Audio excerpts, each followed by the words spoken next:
चुकले पाऊल रस्त्यावरती, अरे चुकले.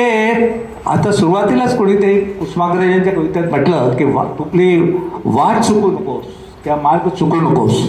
त्या मला आठवण आली की कविता या जागी आता योग्य आहे म्हणणं की चुकले पाऊल रस्त्यावरती, अरे जबर लागली ठेच रे, अरे जीव सांडला भर बाजारी, दौलत फेकून वेच रे, चुकले पाऊल रस्त्यावरती.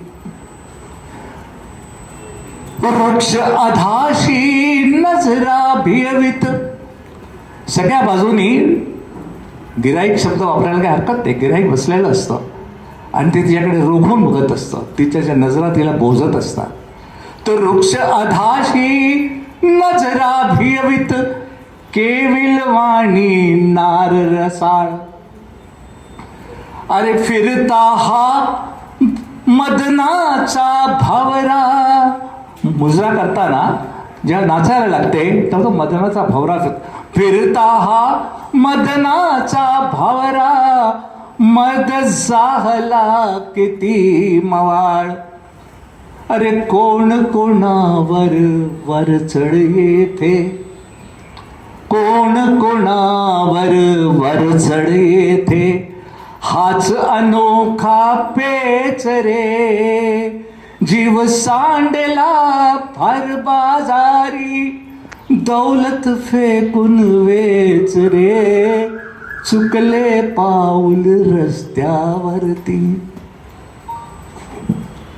प्रीत खाजगी चिरडून गेली, प्रत्येकाची आपली स्वतःची खाजगी प्रीत पण असते. जरी सवाट्यावर बसून प्रीत करत असली ती बाई तरी तिचे वैयक्तिक जीवन असतं, पण ते सगळं तिथे संपलेलं असतं. प्रीत खाजगी चिरडून गेली, इश्काच्या गर्दी खाली, घुंगरूच्या नादात हरवली, प्रणय सुरांची नवलाई, प्रत्येकाशी लगट सारखे, प्रत्येकाशी लगट सारखे, प्रत्येकी मन तेच रे, जीव सांडला भर बाजारी, दौलत फेकून वेच रे, चुकले पाऊल रस्त्यावरती. आता मनामध्ये एक राग आहे, संताप आहे, उद्वेग आहे, तोही अभिव्यक्त केल्याशिवाय राहत नाही तिला. आणि मग ती म्हणते की दूर देवळे बांधित बसले या कोठ्यांचे रचनाकार, दूर देवळे बांधित बसले या कोठ्यांचे रचनाकार, परमेशाच्या माथ्यावरती ठेवीत या पापाचा भार.